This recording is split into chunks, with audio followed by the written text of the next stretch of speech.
Good morning, जय हिंद दोस्तों। मैं प्रदीप कुमार उपाध्याय रेजोमैक्स डिवीजन की तरफ से आपके लिए वापस से लेके आए हूं अप्रैल मैगजीन, जिसमें हम डिस्कस करेंगे इंपॉर्टेंट इवेंट्स, जिसमें हम national, international, banking news, defence news, environment and ecology की न्यूज़ और डिफेंस सिक्योरिटी की न्यूज़ और प्रीवियस ईयर क्वेश्चन पेपर।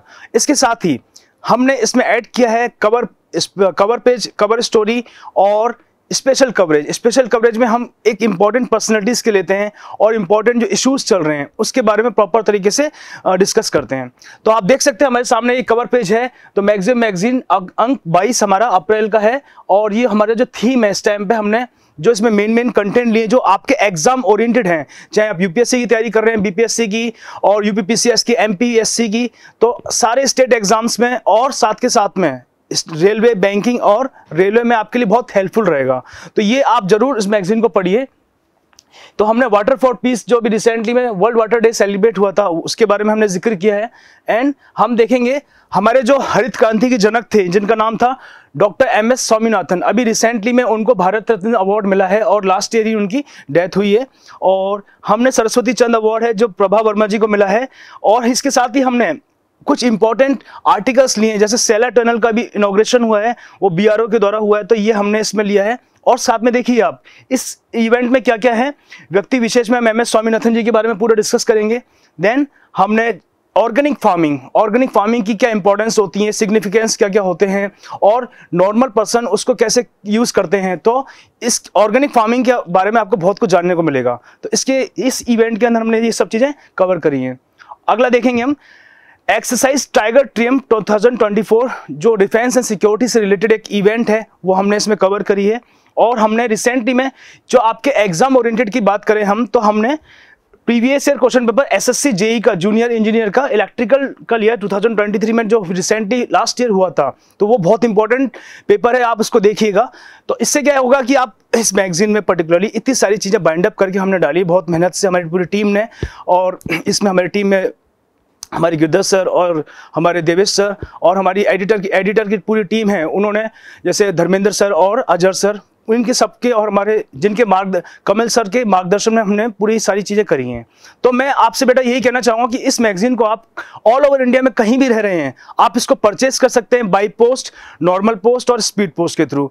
तो आपको ये मैगजीन ईजिली अवेलेबल हो जाएगी। हम यहाँ से, हमारी रिस्पॉन्सिबिलिटी है, हम आपको कहीं भी आपके डोर स्टेप पे आपको ये मैगजीन पहुँचाएंगे। तो इस मैगजीन के फ्रंट पेज, आप सेकंड पेज में आप जाएंगे तो आपको पूरा एड्रेस वगैरह मिल जाएगा, कांटेक्ट कर सकते हो हमारी टीम से और आर&डी टीम से। उसके बाद हम आपको ये मैगजीन प्रोवाइड कर देंगे। और साथ के साथ में आप इसकी पीडीएफ एक बार एनालिसिस करना चाहते हो कि किस तरह की मैगजीन है भाई, तो पूरा हर कंटेंट आपको एनरिच करने के लिए एक पीडीएफ फॉर्मेट हमने free of cost, Hindi English separate, हमने अपने रेजोमैक्स डिवीजन के ऐप में ऑलरेडी अपलोडेड की हुई है। आप अक्टूबर से लेकर अप्रैल तक की सारी मैगजीन को आप फ्री ऑफ कॉस्ट पीडीएफ में पढ़ सकते हैं। आप रेजोमैक्स की ऐप को ऑफिशियली गूगल पे से डाउनलोड कीजिए और आप पढ़िए। और आपको हार्ड कॉपी चाहिए तो आप सीधा कांटेक्ट कीजिए, आपको डोर स्टॉप पे मिलेगी। तो ये बेसिक छोटी सी इन्फॉर्मेशन थी। तो लेट मी स्टार्ट नाउ। हमारा सबसे पहला टॉपिक है नेशनल न्यूज के बारे में बात करेंगे हम। सबसे पहले हम देखेंगे India first under water metro train services कहाँ पे स्टार्ट हुई है। हम देखेंगे बेटा हुगली नदी के अंदर से अंडर वाटर मेट्रो स्टार्ट हुई है कोलकाता में। तो कोलकाता का एक बहुत बेहतरीन इतिहास है पश्चिम बंगाल का। भारत की पहली जो मेट्रो भी स्टार्ट हुई थी ना, वो कहाँ पर स्टार्ट हुई थी, कोलकाता में हुई थी। और वहाँ पर अभी रिसेंटली में ये अंडर वाटर मेट्रो स्टार्ट हुई है। तो इसके पॉइंट्स में बताना चाहूँगा आपको। Prime Minister Narendra Modi inaugurated India's pioneering underwater metro train services in the Kolkata, ushering in a landmark achievement in the nation's infrastructure and urban development. This service, which is a significant component of the Kolkata's metro east-west corridor, is designed to enhance connectivity between the Howrah and Salt Lake. तो दो station Howrah और salt lake को ये easily connect करेगा ताकि वहाँ जो जितने भी वर्कर्स हैं और जो स्टूडेंट्स हैं और लोग हैं आपस में कनेक्ट हो सकेंगे। ठीक है। Connecting between the Howrah and the twin cities of West Bengal capital, the Ministry of Railway revealed that 10.8 kilometers of the east-west metro route would be underground, complemented by 5.75 kilometers of elevated sections. तो around 11 kilometre ये path है पूरा under water metro का, ये cover किया। ये बहुत बड़ी हमारी सिविल इंजीनियर्स की बहुत बड़ी अचीवमेंट है, उन्होंने सक्सेसफुली इसको किया है। ठीक है। अगला देखेंगे हम। मैंने आपको कवर पेज दिखाया था मैगजीन का, तो हमने जिक्र किया था सेलर टनल का। तो सेलर टनल कहाँ पर है बेटा? सेलर टनल है स्टूडेंट, नॉर्थ ईस्ट प्रोग्राम है ईटानगर में, अरुणाचल प्रदेश में। देखिए नॉर्थ ईस्ट का पूरा रीजन है, बहुत हाईली माउंटेनियस रीजन है, वहां पर बहुत ही दुर्गम रास्ता है, तो इजीली वहां पर रोड की खुदाई वगैरह नहीं हो सकती बिकॉज वो पूरा एरिया एक पहाड़ों से, पर्वतों से घिरा हुआ है और घने जंगलों से घिरा हुआ है। तो वहां पर पूरी ड्रिलिंग वगैरह भी करना वो एनवायरमेंट के लिए बहुत नुकसान पहुंचाता है। तो सेफली हमारे इंजीनियर्स ने under the guidance of national green tribunal हमने ये सब चीजें कंडक्ट करी और यहाँ पर लोगों को कनेक्ट करने के लिए, क्योंकि लोगों के जो पहाड़ों की वजह से रास्ते रुक जाते हैं, तो उनको ईजिली एक पाथ प्रोवाइड करने के लिए और साथ के साथ में हमारी इंडियन आर्मी, इंडियन एयरफोर्स के लिए एक स्ट्रेटेजिक पाथ क्रिएट करने के लिए, ताकि वो पूरा संवेदनशील एरिया है, पूरा चाइना से कनेक्टेड है, तो उस एरियाज में हमारे ट्रूप्स का मूवमेंट बेटर हो सके, ये उद्देश्य के साथ ही हमने यहाँ पर सेलर टनल का निर्माण किया है। तो इसकी ये इमेज आप देख सकते हैं, थोड़ी सी ब्लड हो रही है पर मैगजीन में पूरी क्लियर रहेगी। Constructed by the BRO at an altitude of 13,000 feet, the tunnel is situated on the road from Tejpur, Assam to Tawang in Arunachal Pradesh, West Kaमेंग डिस्ट्रिक्ट।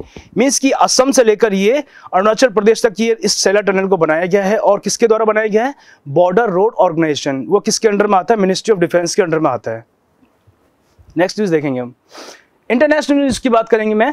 तो हम अंतर्राष्ट्रीय मुद्दों को लेते हैं, तो अंतर्राष्ट्रीय मुद्दे के बारे में बात करेंगे हम। तो अभी हमारा जो भारत और अलग कंट्रीज के साथ में कोलैबोरेशन बहुत अच्छा है। हमारी फॉरेन पॉलिसी, हमारी फॉरेन डिप्लोमेसी इतनी स्ट्रांग हो चुकी है आज के टाइम पे कि अलग अलग कंट्रीज से इन्वेस्टर्स आ रहे हैं और यहाँ पे इन्वेस्ट करना चाह रहे हैं। अब तो उसी उद्देश्य से India and South Korea to boost cooperation in new tech and semiconductor industries. Means कि साउथ कोरियन इंडस्ट्रीज है, जैसे ताइवान है, तो वहाँ पर सेमीकंडक्टर्स होते हैं, उनकी इंडस्ट्रीज का डेवलपमेंट बहुत ज़्यादा है। तो वहाँ पर आपने देखा होगा इलेक्ट्रॉनिक्स आइटम्स हम यूज़ करते हैं, हमारे डेली लाइफ टेक्नोलॉजी हम यूज़ करते हैं, उनका मोस्टली इफेक्टिव यूज़ करने के लिए साउथ कोरिया ने एक इनिशिएट किया है कि हम इंडिया में आएंगे, यहाँ पर इंफ्रास्ट्रक्चर प्रोजेक्ट बनाएंगे और लोगों को इस तरह से रोजगार मिलेगा और हमारा टेक्नोलॉजी अपग्रेडमेंट होगा। तो ये सारे फैक्टर्स बहुत इंपॉर्टेंट हैं। India aims to enhance its partnership with South Korea by expanding cooperation with critical areas. External Affairs Minister S. Jaishankar announced during the 10th India-South Korea Joint Commission meeting in Seoul. Co-chairing the meeting with the Cho Tae-seul, Jaishankar highlighted the comprehensive and productive discussions held on various aspects, including defense, science and technology, trade and people to people exchange. देखिए technology transfer के साथ साथ में इन्होंने focus किस पे किया है? डिफेंस पे, साइंस एंड टेक्नोलॉजी को एडवांस करने के लिए और ट्रेड, व्यापार को बढ़ाने के लिए, और पीपल टू पीपल एक्सचेंज कि आपस में लोगों को एक्सचेंज करने के लिए। मीन्स कि यहाँ के IITians से उनको वहाँ पे रिसर्च करने की फैसिलिटी मिलना और वहाँ के जो स्टूडेंट है उनको यहाँ पे हमारे इंडियन IISc IITs में जाके उनको रिसर्च करने की फैसिलिटी देना। इससे क्या होगा? हमारा नॉलेज एक्सचेंज होंगी। Both side discussed advancing trilateral cooperation, views exchange on Indo-Pacific developments, challenges and regional global issues of mutual interest। तो ये सारे फैक्टर्स उसमें कंप्लीट होंगे। अगला देखेंगे हम अब ये जानते हैं कि वर्ल्ड कंज्यूमर राइट डे हुआ भी रिसेंटली में सेलिब्रेट हुआ है, 15 मार्च को सेलिब्रेट किया गया। इसकी इंपॉर्टेंस मैं बताना चाहूँगा आपको। देखिए हम कुछ भी सामान खरीदते थे ना, तो किस तरह की उसमें कुछ में से सपोज दाल खरीदी हमने, तो दाल में कंकड़ निकल गया, तो हम उसके लिए दुकानदार को जिम्मेदार ठहराते हैं। दुकानदार बेचारा वो रिटेल ग्राहक से लेता है, वो रिटेल में लेता है, तो जहाँ से गोदाम से आ रहा है तो वो उस पर रिस्पॉन्सिबल करता है। तो इस तरह से मतलब हम एक साइकिल बनी हुई है। बट हम अभी रिसेंटली में हमारी इंडियन गवर्नमेंट ने जागो ग्राहक जागो एक मुहिम के तहत अपने कंज्यूमर राइट्स को अवेयर कराया है, और किसने भी गलत चीज़ें पाई गई तो हम उन पर डायरेक्टली केस कर सकते हैं, चाहे दुकानदार पे और जो कंपनी के जो ऑनर है उसके, उन पे हम डायरेक्टली केस कर सकते हैं। तो इसी उद्देश्य से लोगों को जागरूक करने के लिए आप जो भी चीज़ें खाएं, यूज़ करें, वो एकदम सही और सटीक हों, इस उद्देश्य से ही उन्होंने world consumer right day celebrate किया है। तो world consumer right day is celebrated annually on 15 March across the globe. This day aims to raise awareness about the rights and responsibilities of consumers in the marketplace. It emphasizes the importance of protecting consumer rights, ensuring fair and ethical business practices। अच्छी से जो fair ethical business practices हो सके, वो एकदम नैतिकता से जो सामान का लेन देन हो सके, वो इसको सुचारू रूप से क्रियान्वित करने के लिए ये सब चीज़ें की गई हैं। और and holding companies accountable. This year, the theme chosen by Consumer International for World Consumer Day is Fair and Responsible AI for Consumers। में इसकी अभी रिसेंटली में हमने जो थीम लिया है वर्ल्ड कंज्यूमर राइट डे की, जो थीम है उसका थीम का नाम है fair and responsible AI for consumers. तो ये एक थीम का याद रखिए, हो सकता है कि एग्जाम में आपसे पूछ लेगी वर्ल्ड कंज्यूमर डे पे कौन सी थीम थी, तो ये पूछेगा आपसे।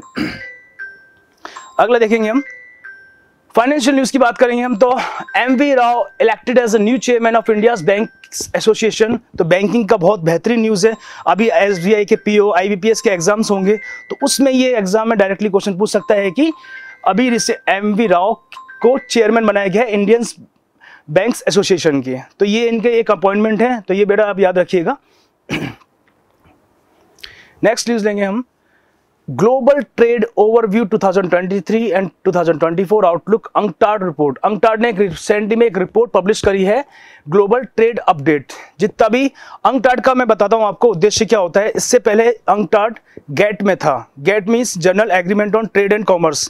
तो उससे रिलेटेड मीन्स कि इसका उद्देश्य ये होता है कि ट्रेड व्यापार को, वाणिज्य को प्रोत्साहित करना और पूरे विश्व में उसका प्रचार प्रसार करना। तो उसी उद्देश्य से the United Nations Conference on Trade and Development has released its Global Trade Update report outlining the state of global trade in 2023 and projections for 2024. तो ओवरऑल वर्ल्ड में बिजनेस को, business to business, customers to customer, उसकी approach को enhance करना और व्यापार का proper तरीके से प्रोत्साहित करना, तो ये इसका उद्देश्य था। अगला हम देखेंगे, आप जानते हैं साइंस एंड टेक्नोलॉजी में रिसेंटली में हमारा जो न्यूक्लियर पावर प्लांट बना है वो कहाँ पर बना है, कुडनकुलम न्यूक्लियर पावर प्लांट। मैंने एक वीडियो में पूरे न्यूक्लियर पावर प्लांट, आप न्यूक्लियर रिएक्टर्स की मेरी एक वीडियो न्यूक्लियर फिजिक्स से रिलेटेड देख सकते हैं। उसमें मैंने पूरी बेसिक टर्मिनोलॉजीज बताई है न्यूक्लियर फिजिक्स से रिलेटेड, और न्यूक्लियर पावर प्लांट्स हमारे इंडिया में कहाँ कहाँ पर प्रेजेंट हैं, तो वो सारी चीज़ें हमने डिस्कस करी है। उसी के साथ साथ ही मैं आपको बताना चाहूँगा कि कुडनकुलम जो तमिलनाडु में, वहाँ पर अभी रिसेंटली में एक न्यूक्लियर पावर प्लांट बना है। तो वहाँ पर भारत का पहला इंडिजीनियस स्वदेशी प्रोटोटाइप फास्ट ब्रीडर रिएक्टर है कलपक्कम तमिलनाडु। पहला भारत का स्वनिर्मित स्वदेशी जो फास्ट ब्रीडर रिएक्टर है वो कहां पर बना है, कलपक्कम के अंदर तमिलनाडु में। तो ये आप याद रखिएगा, आपसे एग्जाम में पूछ सकता है कि रिसेंटली में नया न्यूक्लियर पावर प्लांट कहां बना है, किस स्टेट में है, वो है तमिलनाडु में। ये भी एक इंपॉर्टेंट न्यूज है। एनवायरमेंट इकोलॉजी की बात करूंगा मैं, जैसे Rafflesia genus world's largest flower near extinction. ये जो एक फ्लावर है बेटा, ये बहुत बड़ा फ्लावर है और ये साल में एक बार ही उगता है और इसकी बहुत फाउली स्मेल होती है और वापस से ये डिसअपियर हो जाता है। तो ये एक पूछ सकता है आपसे कि वर्ल्ड का लार्जेस्ट फ्लावर कौन सा है, रेफ्लेशिया जीनस। अब हम देखेंगे वर्ल्ड वाइल्ड लाइफ डे अभी रिसेंटली में सेलिब्रेट हुआ है 3 मार्च को, सॉरी। तो उसमें उद्देश्य क्या, वर्ल्ड वाइल्ड लाइफ डे का एम क्या है, इंपॉर्टेंस क्यों पड़ी और उसकी थीम क्या थी एनवायरमेंट को प्रोटेक्शन करने के लिए, तो हम देखेंगे world wild life day celebrated annually on March 3rd serves as a poignant reminder of the urgent need to protect and preserve the world's flora and fauna। जितने भी वाइल्ड लाइफ एनिमल्स हैं, plants हैं, उनको protect करना और एक initiative लेके आना वर्ल्ड में, ताकि सब लोगों को इनको प्रोटेक्शन के लिए प्रोत्साहित करेंगे। In 2024, this day draws particular attention to the role of digital innovation in wildlife conservation, underlining the theme connecting people and planet, exploring digital innovation in wildlife conservation। ये आप थीम याद रखिएगा, वर्ल्ड वाइल्ड लाइफ डे कब आता है, 3 मार्च को आता है, और उसकी थीम याद रखिएगा, connecting people and planet, exploring digital innovation in wild life conservation. Digital technology का यूज करके हम वाइल्ड लाइफ को प्रोटेक्ट कर सकते हैं। जैसे मैं एग्जांपल बताना चाहूँगा मैं आपको, हम ड्रोन का यूज़ कर सकते हैं, और जैसे हम किसी टाइगर का मूवमेंट करते हैं तो उनके एक है ना टेप बांध देते हैं उनके कानों में, और ताकि उनकी प्रॉपर तरीके से हमें पोजीशन मालूम पड़ जाए। सडनली बाय द वे को इन द केस उनकी डेथ हो जाए, कुछ भी कैजुअलिटी हो जाए, तो उनका हम डिटेक्ट कर सकते हैं। तो ये फॉरेस्ट रेंज ऑफिसर्स उनके पोजीशन को डिटेक्ट कर सकते हैं इजीली, और ताकि वहाँ पे और उनको एक सेफ एनवायरनमेंट प्रोवाइड कर सकते हैं। तो ये बहुत इंपॉर्टेंट चीज़ है, और ड्रोन टेक्नोलॉजी से हम देख सकते हैं कि कौन कौन सी चीज़ें कहाँ पर व्यवस्थित रूप से हैं। जैसे आप देखा होगा जंगल में मोस्टली फॉरेस्ट फायर्स के केसेस बहुत ज़्यादा होते हैं और पानी एकदम ड्राइनेस हो जाता है, पानी सूख जाता है। अभी रिसेंटली में हमने उत्तराखंड में देखा, आपने नैनीताल जगह पे फॉरेस्ट फायर बहुत अफेक्टेड हुआ था, पर हमने टेक्नोलॉजी एडवांस इसमें देखिए ना, थीम से लेंगे हमने डिजिटल टेक्नोलॉजी मीन्स हमने ड्रोन टेक्नोलॉजी की हेल्प से प्रॉपर तरीके से उस जगह को पर्टिकुलरली हमने सर्किल किया, उसके बाद वहाँ पर प्रॉपर तरीके से हमने सेफ्टी मेजरमेंट अपनाए, पानी की छिड़काव किया वहाँ पे, और ताकि और वाइल्ड लाइफ एनिमल को वहाँ से हमने सेफली रेस्क्यू किया। तो ये आप देखिए कि वाइल्ड लाइफ कंजर्वेशन में डिजिटल इनोवेशन का कितना इंपॉर्टेंट रोल है।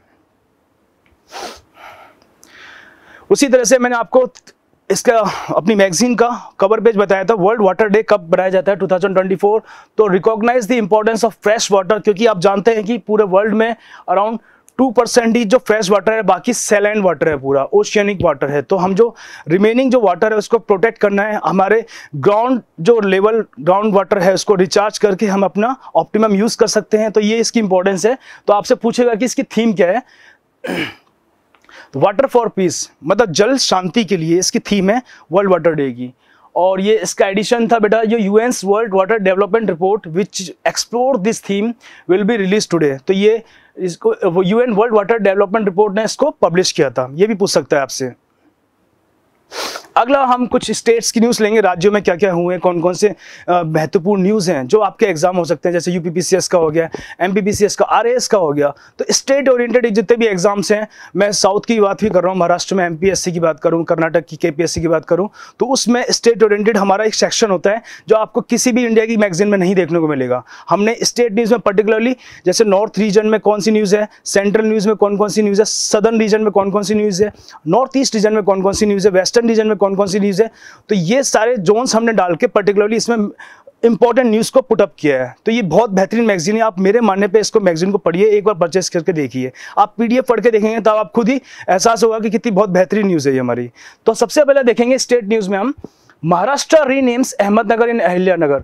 तो अहमदनगर जो महाराष्ट्र में एक जिला है उसका नाम बदल के क्या कर दिया गया है, अहिल्यानगर कर दिया गया है। तब Maharashtra cabinet has announced its decision to rename Ahmednagar district as Ahilyanagar. The renaming is in honor of the 18th century Maratha queen Ahilyabai Holkar. जो होलकर साम्राज्य, तो मराठा साम्राज्य में हुआ करती थी एक रानी, तो होलकर राजवंश के अंदर अहिल्याबाई इनकी बहुत महत्वपूर्ण भूमिका निभाई थी इन्होंने स्वतंत्रता संग्राम के अंदर। तो उनको एक श्रद्धांजलि अर्पित करने के हेतु इनको नाम बदल के स्टेशन का अहिल्यानगर कर दिया गया है। अब हम अवार्ड्स एंड ऑनर्स की बात करेंगे।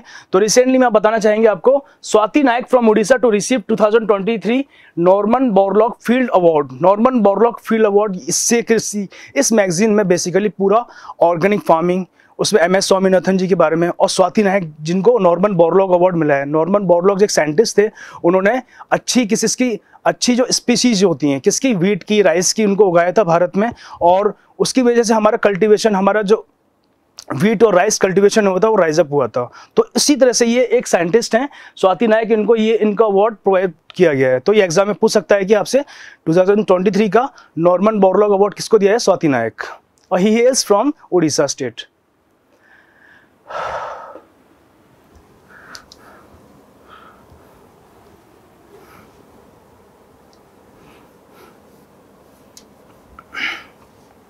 अगला हम देखेंगे डिफेंस की न्यूज। देखो, INS Jatayu commission by Indian navy at Lakshadweep. अभी आपने देखा होगा हमारा मालदीव्स के साथ में बहुत टसल हो रहा है, इंडिया मालदीव के साथ में। हमारे जो टूरिस्ट प्लेस हुआ करता था किसी टाइम पे मालदीव, अब हम सेल्फ रिलायंट हो चुके हैं, आत्मनिर्भर हो चुके हैं। हमने अपने लक्षद्वीप आइलैंड को ही मालदीव की तर्ज पर वहाँ पे टूरिज्म स्पॉट को बनाने के लिए बहुत बेहतरीन स्टेप्स किए हैं, और साथ में हमारी सिक्योरिटी अलर्टनेस को इंक्रीज कर दिया। सिक्योरिटी अलर्टनेस के लिए हम देखेंगे यहाँ पर हमने INS जटायु को कमीशन किया है ताकि वहाँ पर प्रॉपर तरीके से वो नेविगेट कर सके, एक्सटर्नल थ्रेट को ओवरकम कर सकें, और वहाँ पे सेफली एनवायरनमेंट क्रिएट कर सकें। तो ये एक डिफेंस की न्यूज़ थी। अगला देखेंगे हम, जो टाइगर ट्रियम्फ एक्सरसाइज है बेटा, वो किसके साथ में हुई है, इंडिया और US के साथ में हुई है। जो मिलिट्री एक्सरसाइज है उसका नाम है टाइगर ट्रियम्फ 2024। तो इसमें हम देखेंगे ये कहाँ पर हुई है। This exercise is taking place on the eastern seaboard coast of India. The main purpose of this exercise is to improve cooperation between the two countries and further armed forces for humanitarian assistance and disaster relief operation। एक मानवीय सहायता प्रदान करने के लिए और आपदा प्रबंधन के लिए आपस में दोनों देश के जो सोल्जर्स हैं वो एक दूसरे से सीखेंगे। इस एक्सरसाइज का ये बेसिकली एक उद्देश्य है। अब मैं बात करूंगा स्पोर्ट्स की। The Sharath Kamal to be Indian flag bearer at Paris Olympic 2024। अभी रिसेंटली में इंडियन ओलंपिक एसोसिएशन की तरफ से शरद कमल हैं, उनको फ्लैग बियरिंग करेंगे ये, और ये बहुत बड़े टेनिस प्लेयर हैं, और ये बहुत अच्छी एक हमारे लिए सम्मानजनक बात है कि हमारे इंडिया को रिप्रेजेंट करेंगे। सबसे आगे जो अग्रिम पंक्ति में चलते हैं शरद कमल, तो ये चलेंगे और हमारे इंडिया को रिप्रेजेंट करेंगे। और पेरिस ओलंपिक होने वाले हैं 2024 में, तो उसकी तैयारी जोर शोर पर चल रही है। अगला देखेंगे हम, Khelo India rising talent identification programme launched. इस कीर्ति एक प्रोग्राम लॉन्च किया है, इसका नाम है कीर्ति खेलो इंडिया, जो प्रमोट करता है जितने भी यंगस्टर्स हैं रूरल जगह पे, अर्बन जगह पे, तो वहाँ से बच्चों को लेके आना और उनको प्रोत्साहित करना अपने जो पर्टिकुलरली स्पोर्ट्स है, कबड्डी, खो खो, कुश्ती, क्रिकेट, फुटबॉल, वहाँ से अच्छी नई संभावनाएं तलाशना। और इस उद्देश्य के साथ ही खेलो इंडिया प्रोग्राम ने कीर्ति खेलो इंडिया राइजिंग टैलेंट आइडेंटिफिकेशन एक प्रोग्राम लॉन्च किया है। इसके थ्रू टैलेंट्स को निखारेंगे और उनको एक प्लेटफॉर्म प्रोवाइड करेंगे खेलने का। तो ये बहुत अच्छा इनिशिएटिव है।